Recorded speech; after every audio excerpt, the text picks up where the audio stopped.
Eh bien le bonjour les patatoïdes, donc c'est Walin Fiat. Aujourd'hui on se retrouve pour la fin du chapitre concernant les lois continues. Donc je vais un petit peu commenter la partie sur les exponentielles. Je vais revenir sur un petit point que j'ai passé sous silence concernant les lois uniformes. Et voilà, je vous en parlerai en fin de vidéo. Donc, au même titre que les lois uniformes, la loi exponentielle est une loi usuelle en probabilité, notamment quand on travaille avec des variables aléatoires continues, c'est-à-dire prenant un nombre, une infinité de valeurs. Comment on la définit, cette loi exponentielle? Alors déjà, on a besoin d'un nombre réel strictement positif que l'on va nommer lambda, et ceci va définir le paramètre de notre loi. Et cette loi donc va être définie entre autres sur 0 plus l'infini par f de x égale lambda exponentielle moins lambda x. On va prouver avant toute chose que cette fonction là dont je viens de parler est bien une densité de probabilité. Alors, à quelles conditions c'est une densité de probabilité? C'est une densité de probabilité si je reviens sur le début du cours, on avait vu que pour que ce soit une densité de probabilité, il fallait que la fonction f soit continue et positive, et ensuite que l'aire sous la courbe de f, l'aire totale, on parle, soit égale à une unité d'aire. Moralité, il faut que l'intégrale sur l'intervalle sur lequel on travaille, l'intégrale de la fonction, soit égale à e. Donc on va revenir sur notre démonstration. Voilà. Alors ici, tout d'abord, on va montrer que f est continue. Alors, f est continue, de quoi elle est composée, cette fonction f? Donc, si je regarde un petit peu, là j'ai du lambda, ensuite ici j'ai de l'exponentielle, et dans mon exponentielle j'ai du moins lambda x. Alors, intéressons-nous tout d'abord à la fonction qui a x associe moins lambda x, et je vous rappelle que lambda est un nombre positif, je vais vous expliquer, même strictement positif, je vais vous expliquer pourquoi. Alors cette fonction rouge, ici, alors elle est affine, en particulier même c'est une fonction qui est linéaire. Et une fonction qui est linéaire, eh bien pas de souci, hein, elle est bien continue, parce que en particulier elle est dérivable, dérivabilité implique continuité, bon voilà, comment on pourrait le justifier. Ensuite, j'ai une fonction bleue là, qui a une variable y associée exponentielle y. Donc ce qui va jouer le rôle de y, c'est mon moins lambda x. Alors c'est une fonction exponentielle qui est bien définie, puisque l'exponentielle est définie sur R, donc y, la variable y peut prendre n'importe quelle valeur. Et donc par théorème du cours, cette fonction exponentielle, elle est dérivable, donc continue, donc il n'y a aucun souci. Moralité, qu'est-ce que j'ai fait? Eh bien, j'ai composé deux fonctions continues sur mon intervalle, dont la fonction rouge est continue sur mon intervalle 0 plus infini. Donc tout ce bloc-là, c'est-à-dire la fonction qui a x associe exponentielle moins lambda x, elle est bien continue par composition. Et le fait de multiplier par une constante, ça ne change absolument rien à la continuité. Donc on a bien la continuité de la fonction en général sur R tout entier, et nous on va restreindre à 0 plus l'infini. Ensuite, il faut prouver que la fonction est positive, et c'est là où il est fort intéressant d'avoir lambda strictement positif. Pourquoi? Eh bien, si je reprends mon petit schéma d'attaque, cette fonction en vert, là, c'est une fonction exponentielle u. Et quel que soit le signe de u, je sais que mon exponentielle sera toujours strictement positive, par propriété de l'exponentielle. Moralité, le signe de ma fonction dépend uniquement du signe de lambda. Or, je vous ai dit que lambda, il était positif également. Et donc, par règle des signes, je vais avoir une fonction qui va être strictement positive. Et c'est là où l'importance de l'hypothèse lambda strictement positif n'est plus à démontrer, parce que si j'avais eu lambda négatif, eh bien je n'avais plus cette propriété de positivité, et donc en aucun cas l'intégrale de ceci aurait été positive, et du coup, eh bien, je n'aurais pas pu modéliser une probabilité par l'intégrale de cette fonction de densité. Donc bon, ça c'est un peu les prémices de la démonstration, mais il faut quand même s'en assurer. Donc surtout, si on vous demande ceci à titre d'exercice, il ne faut pas avoir peur d'opter pour une rédaction convaincante. Soyez vraiment précis. Enfin, ce qui me reste à faire, c'est de calculer l'intégrale sur 0x de f de x dx, sauf que mon x va, entre guillemets, prendre une valeur infinie. Donc je vais d'abord calculer l'intégrale de 0 à x de f de t dt, et ensuite je vais passer à la limite quand x tend vers plus l'infini. Ça, c'est une notation que nous avons vue donc dans le tout premier paragraphe. Concernant le calcul de cette intégrale, je vais le détailler un petit peu donc sur le tableau blanc.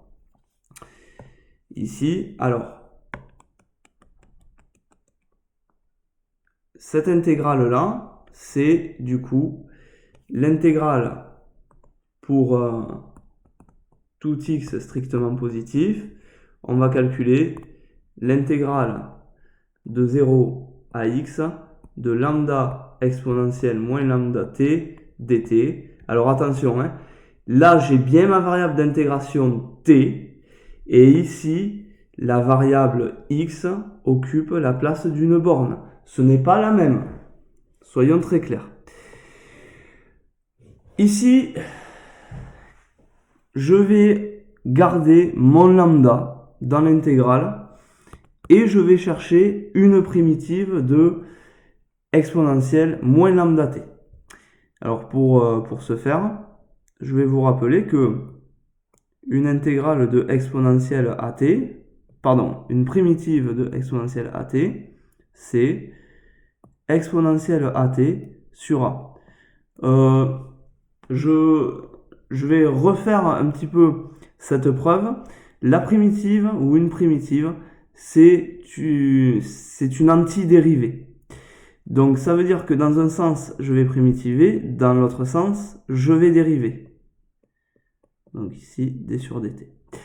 Donc ce que je vais faire pour m'assurer que exponentielle at sur a est bien une primitive de exponentielle at, bien si je note par exemple g de t, donc cette quantité-là, je vais calculer g' de t. Alors g' de t, ça me fait quoi? Ben, ça me fait la dérivée de la fonction qui est at associée exponentielle at. Donc ici, le a va venir devant l'exponentielle. Et je n'oublie pas donc que j'ai divisé par a, donc par linéarité de l'opération de dérivation. Ce divisé par a, eh bien, se retrouve. Et là, qu'est-ce qui se passe? Nathan, c'est ton heure de gloire. Après, promis, je te laisse tranquille. Je peux barrer. Et du coup, je retombe bien sur exponentielle at. Autrement dit, exponentielle at, enfin la fonction qui est at associée exponentielle at, et la dérivée de la fonction qui est at associée exponentielle at sur a. Donc, moralité, dans l'autre sens, c'est une primitive. Eh bien, on y va, du coup. Ça me fait donc lambda fois, donc lui, je laisse tout seul, exponentielle moins lambda t, ceci joue le rôle de mon a, et donc, sur a, c'est-à-dire sur moins lambda. Pris entre 0 et x. Et là, on y va. On est content parce qu'on a une multiplication par lambda, une division par lambda. Donc, on peut barrer. Mais attention, le signe moins subsiste. Il me restera donc moins exponentielle moins lambda t pris entre 0 et x. Hop. On va se débarrasser de ce calcul. Et maintenant, tantôt je remplace t par x, tantôt je remplace t par 0. Ça va me donner moins exponentielle moins lambda x, moins moins exponentielle, donc là on a un double moins, donc attention, ça va me donner plus exponentielle moins lambda fois 0, moins lambda fois 0, ça fait 0, et du coup exponentielle 0, ça fait 1, moralité, je vais avoir 1 moins exponentielle moins lambda.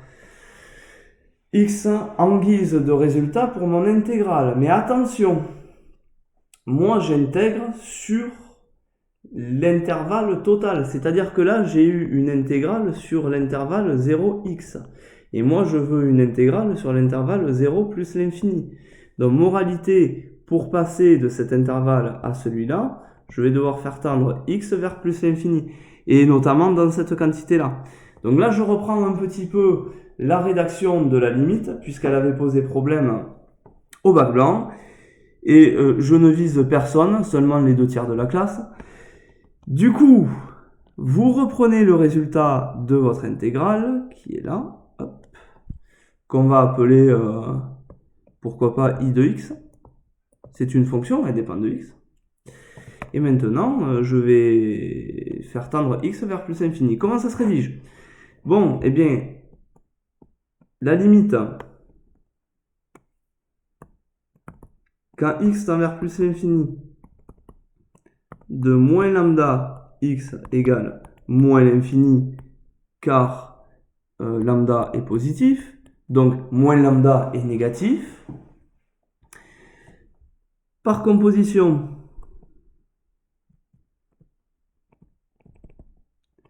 nous allons avoir la limite quand x tend vers plus l'infini de exponentielle moins lambda x égale, alors là, abus de langage, je prends l'exponentielle en moins l'infini, vu que là, cette quantité-là va se retrouver à ce niveau-là dans l'exponentielle. Et là, vous avez tous le graphe de l'exponentielle normalement en tête. Attention, je ne suis toujours pas amélioré en dessin. Vous allez le voir. Merveilleux. Là, vous faites évidemment waouh devant votre écran. Et ici, quand je vais vers moins l'infini, je sais que ma courbe tente à se rapprocher de l'axe des abscisses. Donc, cette limite-là va me donner 0. Et maintenant, par somme, la limite quand x tend vers plus l'infini de mon intégrale, qui dépend de x, ça va me donner la limite de 1, bon 1 c'est une constante, moins la limite de mon exponentielle 0, ça fait bien 1. Ici je reprends maintenant ma démonstration. On s'aperçoit que l'intégrale sur mon intervalle entier vaut 1, que la fonction à intégrer est continue et positive, donc elle définit bien une densité de probabilité, et donc on peut dire qu'une variable suit la loi exponentielle de paramètre lambda, on notera E cursif lambda, si sa densité de probabilité, c'est la fonction lambda exponentielle moins lambda x. Alors là, j'attire votre attention, dans certains sujets de bac, cette formule est rappelée. Néanmoins, rien, et je dis bien rien, n'oblige le concepteur du sujet à vous rappeler la formule. Donc, apprenez-la, parce que dans un exercice, si on vous dit x suit la loi exponentielle de paramètre lambda, vous recrachez votre formule. Et vous n'êtes pas tributaire du fait que le concepteur veuille bien ou non rappeler la formule. Donc vous la prenez dès maintenant. Ensuite, au niveau graphique, voilà ce qui se passe. Cette fonction lambda exponentielle moins lambda x, c'est une fonction que l'on pourrait étudier de manière classique en dérivant. On va le faire d'ailleurs. Donc si je reprends ma fonction, on va l'appeler f, définie sur 0 plus infini.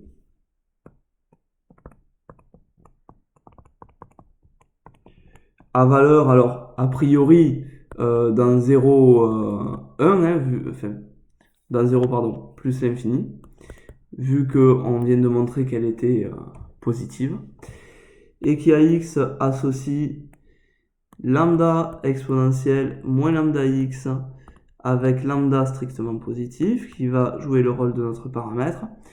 Je vous passe la rédaction à l'écrit, mais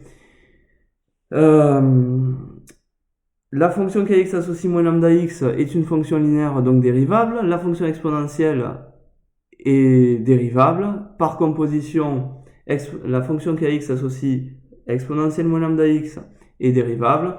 Et donc la fonction f est dérivable sur 0 plus l'infini. Donc pour tout x positif, je peux calculer f' de x. Donc je vais avoir mon lambda. Et ensuite, quand je vais dériver, je vais avoir du moins lambda qui va sortir. Exponentielle moins lambda x. Qu'est-ce qui va se passer? Et il va se passer qu'on va avoir du moins lambda carré exponentielle moins lambda x. Et maintenant, bon, on pourrait faire un tableau de signes, mais je vous rappelle que une fonction exponentielle, c'est strictement positif. Notre lambda carré, prenons notre couleur. Je sais qu'il y a des fans de stabilo. Totoine, c'est pour toi. Donc ça, c'est strictement positif, vu que notre lambda est strictement positif. Mais j'ai le signe moins devant. Ça veut dire que cette quantité, pour tout x, elle va être strictement négative. Moralité, je vais avoir une fonction f qui va être strictement décroissante sur 0 plus l'infini.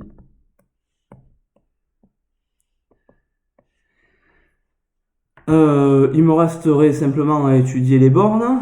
En 0, ici, donc, seul le x va prendre la valeur 0, mais je vais donc avoir du exponentiel 0. Ceci va me faire 0, et lambda fois 1, et lambda fois 1, donc lambda. Donc ce qui signifie que le maximum de ma fonction sur l'intervalle 0 plus infini sera lambda, et dépend totalement du paramètre. D'ailleurs, regardez, sur la partie graphique, ici, nous avons le lambda, qui fait bien office de maximum. Et au niveau de la limite en plus l'infini, on va trouver 0. Là encore une fois, un petit point rédactionnel. Hop, on va s'affranchir de tout ce calcul de dérivée. Et on y va. De la même façon que l'on a fait tout à l'heure. La limite quand x tend vers plus l'infini de moins lambda x, ça va me donner moins l'infini puisque j'ai lambda positif, donc moins lambda négatif. Par composition, la limite quand x tend vers plus l'infini de exponentielle moins lambda x, ça va être exponentielle à moins l'infini, c'est-à-dire 0. Et donc maintenant, par produit,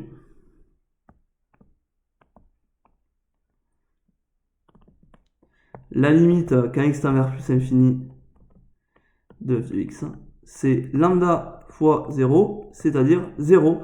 Et donc je vais avoir une courbe qui va avoir tendance à s'écraser à long terme vers 0. Ce qui est tout à fait normal parce que je vous rappelle que l'air sous la courbe doit avoir pour valeur 1 et on part déjà très fort ici, donc il doit y avoir une atténuation dans le temps. Au niveau des propriétés principales, bon, on va toutes les redémontrer, mais lorsque x suit une loi exponentielle de paramètre lambda, la probabilité que x soit inférieur à a, c'est également la probabilité que x soit compris entre 0 et a, vu que on vient de dire voilà que la valeur minimale pour x ce sera 0 de toute manière, et donc ça nous fait 1 moins exponentielle moins lambda a. La probabilité que x soit supérieur à a, c'est exponentielle moins lambda a, et la probabilité que x soit compris entre a et b, c'est exponentielle moins lambda a moins exponentielle moins lambda b. Alors, ceux-ci sont des formules très très classiques et surtout pratiques dans les exercices, mais vous pouvez également chercher à les retrouver en calculant les intégrales. Donc là encore une fois, rien de bien compliqué. La probabilité que x soit inférieur à a, c'est la probabilité que x soit entre 0 et a. Donc je vais intégrer ma fonction ici de densité entre 0 et a. Je vous rappelle, c'est le même calcul que tout à l'heure qu'une primitive de lambda exponentielle moins lambda t. Ce sera moins exponentielle moins lambda t. Vous n'avez qu'à refaire le calcul, c'est exactement le même. Du coup, on va remplacer tantôt t par a, ce qu'on a ici, et tantôt t par 0, avec le double moins, ce qui va donner le plus exponentielle 0. Et vous n'avez qu'à remplacer exponentielle 0 par 1, et vous avez le résultat escompté. Pour la deuxième formule, nous raisonnons par complémentaire, c'est-à-dire que l'événement x supérieur à a, c'est le contraire de l'événement x inférieur ou égal à a. Donc, il est clair que sa probabilité, c'est 1 moins la probabilité de son contraire. Donc, ici, 1 moins la probabilité précédente, et ça me donne bien exponentielle moins lambda a. Je détaille un petit peu ce calcul parce qu'il y a une petite règle des signes, mais vraiment rien de bien compliqué. Donc, je vous ai dit 1 moins lambda, donc, pardon, 1 moins exponentielle moins lambda a. Ici, n'oubliez pas de distribuer le signe moins. Ça va me donner 1 moins 1 moins plus exponentielle moins lambda a. Et je retombe bien sur mon exponentielle moins lambda a. Vous voyez, c'est juste un tout petit calcul que vous griffonnez sur votre papier et vous retrouvez. Et le dernier calcul, c'est le même que le premier, sauf que la borne inférieure va être A, la borne supérieure va être B. Et vous allez trouver, en fait, exponentielle moins lambda b, moins exponentielle moins lambda b plus exponentielle moins lambda a, quand vous allez calculer votre crochet, en réorganisant les termes, exponentielle moins lambda a, moins exponentielle moins lambda b.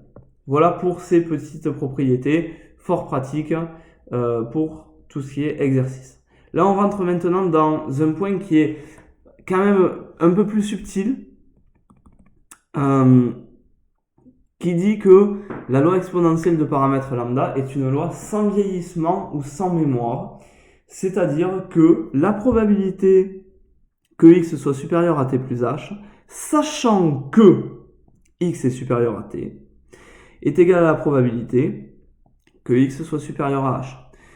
Alors, qu'est-ce que ça signifie ceci? En fait, ça signifie en bon français que lorsque j'ai une condition portant sur t, c'est-à-dire x doit être supérieur à t, et j'estime la probabilité que x soit supérieur à t plus h, alors je peux supprimer ma condition par translation de moins t, c'est-à-dire qu'en gros, eh bien, je supprime ma condition, mais en parallèle, eh bien, au lieu de considérer un temps de t plus h, je vais considérer un temps de t plus h moins t, c'est-à-dire h.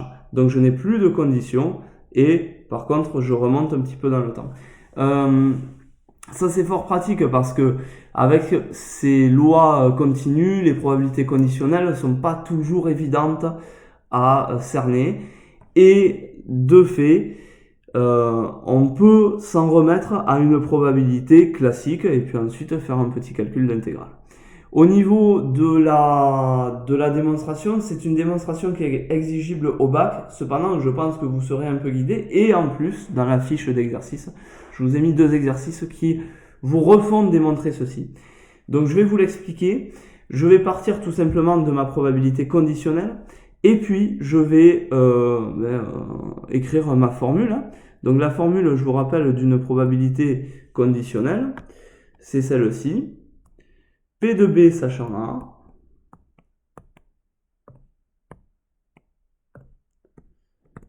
ce sera P de A inter B sur P de A.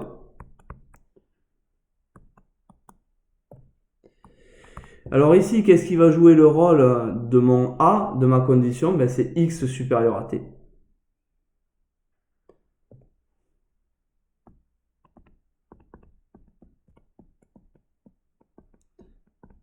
Et si je regarde, qu'est-ce qui va jouer le rôle de B? Bien, ça va être X supérieur ou égal à T plus H.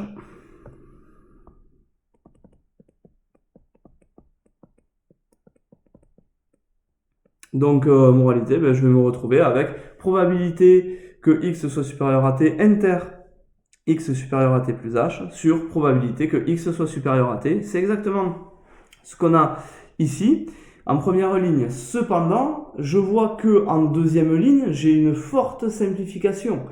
Et cette forte simplification, il faut la comprendre, c'est le cœur de la démonstration.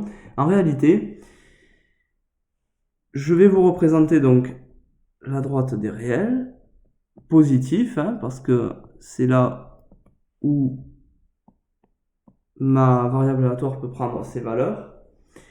Là, je vais vous représenter l'événement x supérieur à t. Voilà, on tolère donc que l'on prenne la valeur. Et donc, x supérieur à t plus h. Ici, je prends t plus h. Et donc, ce sera cet événement-là. Alors, vous voyez bien qu'en fait, l'intersection des deux, ça va être la partie que j'ai repassée deux fois. Donc, c'est celle-ci. Et en fait, comme l'événement B est inclus dans l'événement A, l'intersection de A inter B, ça va être tout simplement l'événement x supérieur à t plus h. Et en fait, c'est tout simplement mon événement B. Et ça, c'est vraiment le point clé dans la démonstration parce que mon numérateur va se simplifier. Et maintenant, pour arriver à calculer ceci, vous voyez, je vais utiliser la formule qui est ici, qui marche avec strict supérieur, mais qui marche aussi avec supérieur ou égal, vu que la probabilité d'être en un point précis, c'est 0. Donc, mon A ici va prendre tantôt la valeur t plus h, tantôt la valeur t, et je vais utiliser la formule exponentielle moins lambda A. Moralité, ça va me donner ici exponentielle moins lambda entre parenthèses t plus h sur exponentielle moins lambda t. Et là, qu'est-ce qui se passe? Je mets tout sous la même exponentielle. Ici, donc comme c'est au dénominateur, je vais prendre le signe inverse de l'exposant. Donc là, j'ai moins lambda t, donc je vais me retrouver ici avec du plus lambda t. Donc, moralité, je vais avoir une exponentielle de moins lambda h plus lambda t. Simplification sauvage des lambda t. Il me reste que du moins lambda h. Et donc, ceci, c'est la probabilité de mon événement P de x supérieur ou égal à h. Voilà pour cette démonstration. Entraînez-vous à la refaire. Elle n'est pas évidente en première lecture, ça je vous l'accorde. Mais il faut savoir la refaire parce que c'est juste de la manipulation d'intersection et de la manipulation de loi exponentielle. On pourrait montrer la réciproque, c'est-à-dire que seules les lois sans vieillissement sont des lois exponentielles. C'est les seules lois, les lois exponentielles qui sont sans vieillissement, il n'en existe pas d'autres. Mais bon, là, la démonstration est d'un autre niveau. Et enfin, je vais vous parler de l'espérance, et je conclurai avec la preuve manquante sur la loi uniforme. Donc l'espérance d'une loi exponentielle, c'est 1 sur lambda. Alors là encore une fois, le calcul, eh bien je repars de mon intégrale sur l'intervalle considéré de tf de t dt, c'est-à-dire l'intégrale de 0 à plus l'infini de lambda t exponentielle moins lambda t dt. Ici, si on vous demande de la reproduire au bac, on vous dira, parce que ça relève d'une intégration par partie qui est hors programme actuellement, montrer que la fonction grand F ici est une primitive de la fonction t exponentielle moins lambda t. Donc vous n'avez plus qu'à dériver votre primitive. C'est un simple calcul. Si tout va bien, je compte sur vous. Vraiment. Vous êtes bon en SI, donc vous êtes bon en calcul. Vous allez trouver exactement l'intégrande, c'est-à-dire la fonction à l'intérieur de l'intégrale. Moralité, quand vous allez calculer votre intégrale, vous allez calculer le crochet de la fonction grand F, pris entre 0 et plus l'infini. Alors ici, je vais détailler cette partie du calcul. On y va. Donc, quand je veux calculer mon espérance,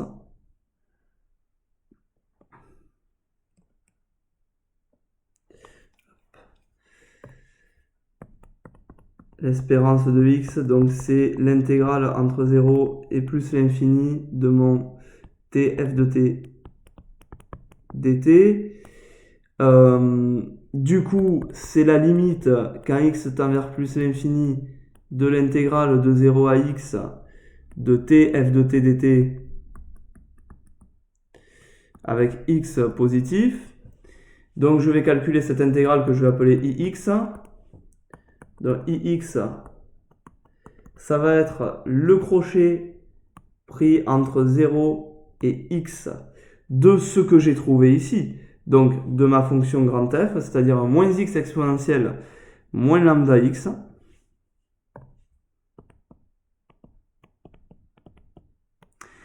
Ensuite, qu'est-ce que je vais avoir?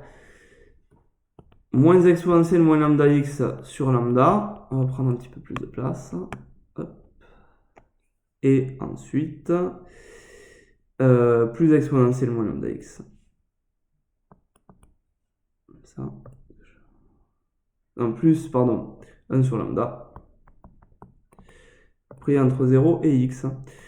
Donc, je remplace x par la valeur. Pardon, je remplace t. Alors, vous voyez là, je profite de mon erreur pour vous la commenter. Ici, j'avais réalisé un abus de notation. La variable d'intégration, c'est t. Donc, je vais me retrouver avec du t dans la primitive, qu'on soit très clair, pas du x. Donc, ça me faisait que je reprenne donc t exponentielle moins lambda t. Et là, je vais avoir du exponentiel moins lambda t. Voilà. Donc, l'erreur étant corrigée, on reprend. Je remplace tout d'abord mes t par x. Ça me donnait moins x exponentielle moins lambda x moins exponentielle moins lambda x sur lambda plus 1 sur lambda. On est bien. Et ensuite, je remplace mes t par 0. Donc là, le fait de remplacer t par 0, 0 fois quelque chose, 0, adieu. Ici, je vais avoir du moins 1 sur lambda, vu que je vais avoir du exponentiel 0, et je vais avoir aussi du plus 1 sur lambda. Donc là, en réalité, la deuxième partie n'intervient plus du tout. Et maintenant, je calcule mes limites. Donc, au niveau des limites, pour celle-ci, quand x tend vers plus infini, moins x tend vers moins l'infini, et exponentielle moins lambda x quand x tend vers plus l'infini, donc il faudrait détailler, moins lambda x tend vers moins l'infini, donc exponentielle à moins l'infini, 0. Et là, attention, forme indéterminée dans le cas général. Cependant, nous avons vu une propriété sur l'exponentielle qui nous permet de, lorsque j'invoque l'argument de croissance comparée, de dire que c'est l'exponentielle qui va imposer sa limite. Donc, la limite, quand x tend vers plus infini, de moins x exponentielle moins lambda x, tend vers 0. Est égal à 0. Donc voilà. Ensuite, ici, pour la deuxième, je vais avoir du exponentielle moins lambda x qui tend vers 0, de toute manière.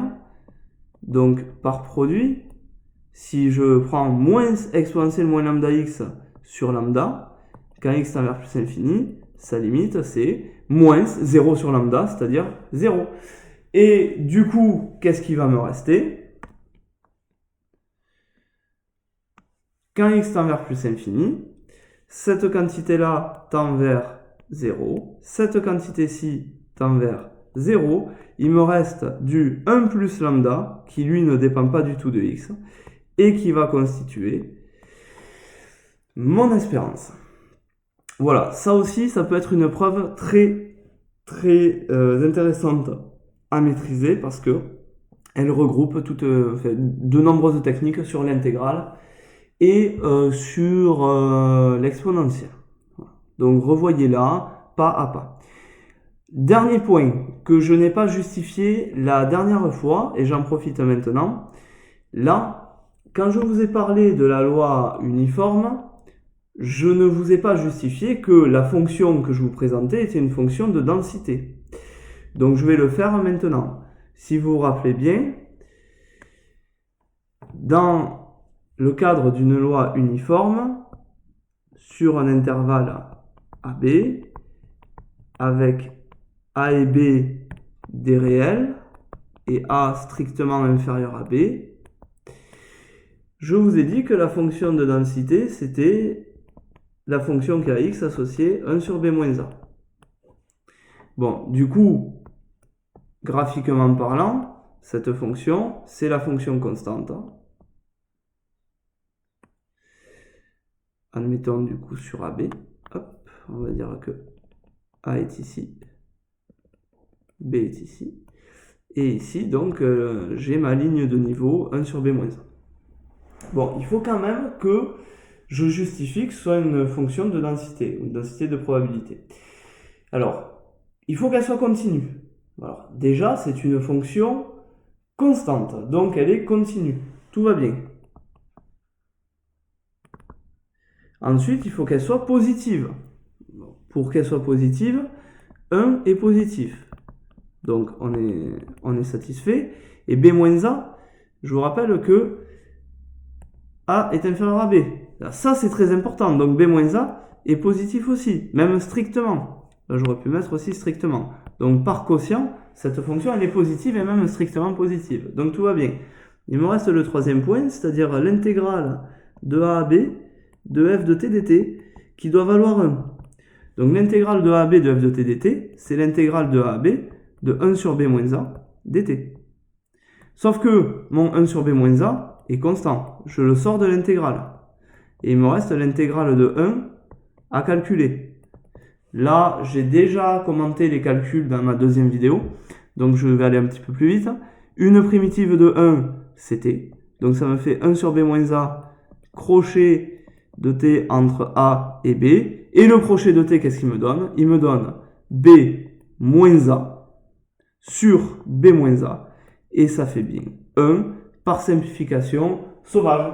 Donc, j'ai bien ici une densité de probabilité pour ma loi uniforme. Donc, le cours là est fini. Je vous conseille dans un premier temps de traiter les exercices sur les lois exponentielles. Il y en a en quantité substantielle. Ensuite, vous allez essayer de faire le bilan. Alors, pour faire le bilan, j'aimerais que vous vous programmiez 2 créneaux de 2 heures, ou pour les plus courageux, un créneau de 4 heures, pendant lequel vous allez travailler les exercices proposés dans le bilan et essayer de les faire justement en 4 heures.